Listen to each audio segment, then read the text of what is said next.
Olá, bem-vindos ao nosso canal Voz Eventos em Saúde e hoje vamos conversar sobre os fundamentos do sistema linfático. Eu sou Pedro Salerno e a aula é curta, mas muito interessante. Vamos começar com as considerações básicas. A gente tem que entender o que compõe o sistema linfático, né? A gente tem os órgãos linfóides primários, onde vai ter a formação linfocitária inicial, que a gente tem o timo e a medula. E a gente tem os órgãos linfóides secundários, onde a gente vai ter a ativação, proliferação e a maturação linfocitária. Nós temos o baço, os tecidos linfóides associados a mucosas, que são os maltes, né, que tem as placas de Paia e por aí vai, e os linfonodos. Além disso, a gente precisa dos vasos linfáticos para fazer a comunicação entre esses órgãos. Falando em vasos linfáticos, nós possuímos dois grandes tipos, os capilares linfáticos, que não vão ter válvulas, não tem músculo liso na parede, a gente vai encontrar ele no intestino e no músculo esquelético, e a entrada desse fluido vai ser pelas junções endoteliais encontradas nesses capilares linfáticos. Esse fluxo ele vai depender da contração muscular das estruturas adjacentes, e ele vai drenar para os linfáticos coletores. Os linfáticos coletores são o segundo tipo de linfáticos, de vasos linfáticos. Esses sim são valvulados, eles possuem musculatura lisa na parede e é através da contração dessa musculatura lisa que vai ter o estímulo ao fluxo, vai ter o movimento da linfa. Então a gente tem que entender que esses dois vasos eles vão estar interligados, um fazendo a captação, que são os capilares linfáticos, e esses capilares linfáticos encontrados principalmente no intestino e no músculo esquelético, vão levar essa linfa para os linfáticos coletores. E esses linfáticos coletores maiores vão conduzir essa linfa até o ducto torácico, a gente vai percorrer o caminho junto, em que no ducto torácico ele vai desembocar ali na inominada e, consequentemente, você vai ter a linfa retornando para o sistema circulatório. Então, existem várias funções do sistema linfático. Vou pontuar três grandes áreas que ele é fundamental. A primeira e a mais óbvia é que existe o transporte dessa linfa e, consequentemente, a vigilância imune. Então, se você pensar que tudo que vai passar pela linfa vai passar também pelos linfonodos. Então, patógenos, células tumorais, escórias, tudo isso vai ser drenado e eliminado depois que ele é jogado ali no intestício pelo sistema linfático. Então, nada melhor do que componentes dentro do sistema linfático para vigiar e para filtrar e, consequentemente, responder de forma adequada àqueles estímulos. Outra fundamental função do sistema linfático é a homeostase dos líquidos, dos fluidos.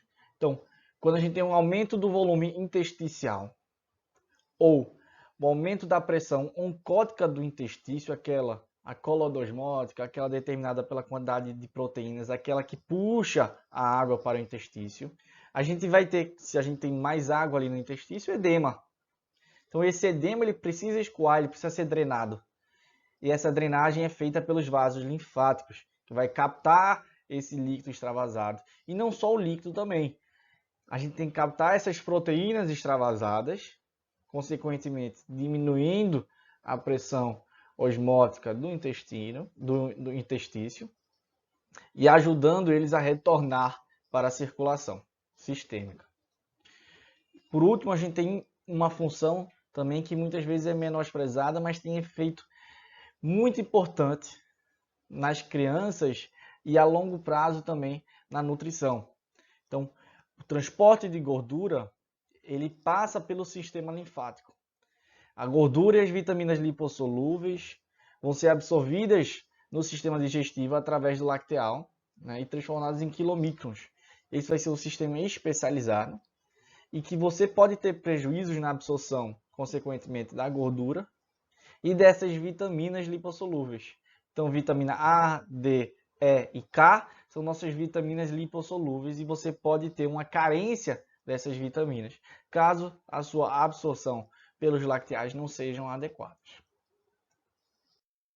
Aqui nós temos uma bela imagem que dá um panorama geral do sistema linfático. Aqui no B vocês vejam que a gente tem o quê? Um capilar linfático. Por que eu estou dizendo com toda certeza que isso é um capilar linfático? Eu consigo ver as junções endoteliais. Aqui o fluido entrando junto com as macromoléculas, seja elas células de defesa ou as proteínas. E aí a gente parte aqui para o C e a gente consegue ver um importante componente que a gente não vê aqui no B, que são o quê? A musculatura lisa na parede. Além disso, a gente consegue ver também o sistema de válvulas do sistema linfático. E aí a gente consegue afirmar com certeza que isso é um linfático coletor. Então, a gente tem a captação pelos linfáticos capilares de tudo aquilo que extravasa no intestino. E esses linfáticos capilares eles vão coletar e levar para o sistema coletor de linfáticos. E esses linfáticos coletores eles também vão passar pelos linfonodos, onde vão sofrer todo aquele sistema de filtração e de estimulação imune. E por fim, tudo isso vai chegar e vai desembocar no ducto torácico, que vai desembocar aqui na veia innominata, que vai consequentemente drenar aqui para a cava superior, chegando então no coração. Essa imagem aqui é fundamental também para a gente entender a importância do sistema linfático. Nosso corpo inteiro precisa ser drenado.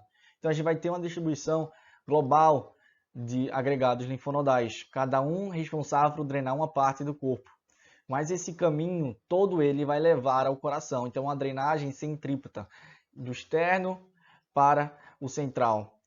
Então, se eu tenho uma lesão no pé, se eu tenho uma lesão na mão, não importa. No fim eu vou chegar no coração.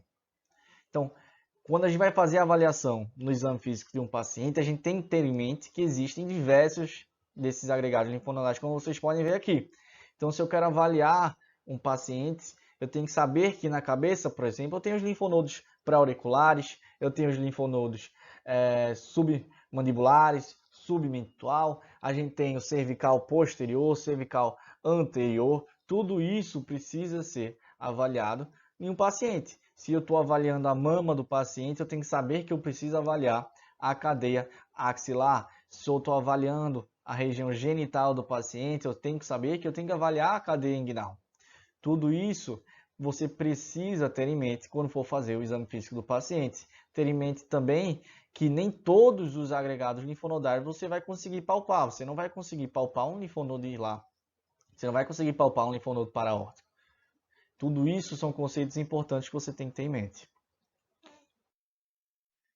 Mencionei que essa drenagem linfática ela vai ser centrípeta, ela vai chegar no coração.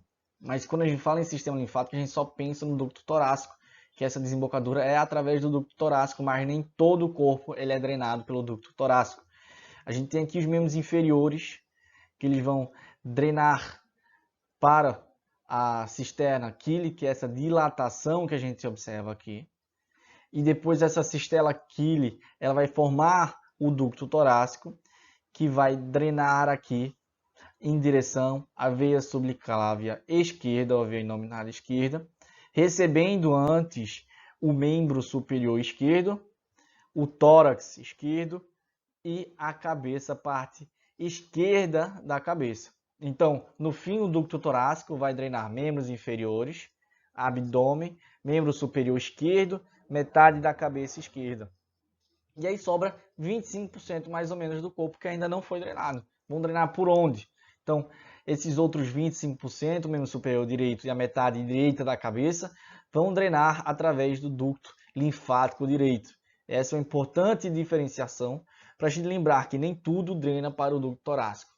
É importante lembrar que existe aí 25% do nosso corpo que é drenado através de outra estrutura do outro lado. Então, o objetivo da nossa aula, da nossa conversa de hoje, foi lembrar quais são os componentes do sistema linfático, quais são as 3 funções primordiais, conversar um pouquinho sobre o trajeto que essa linfa faz. Espero que vocês tenham gostado.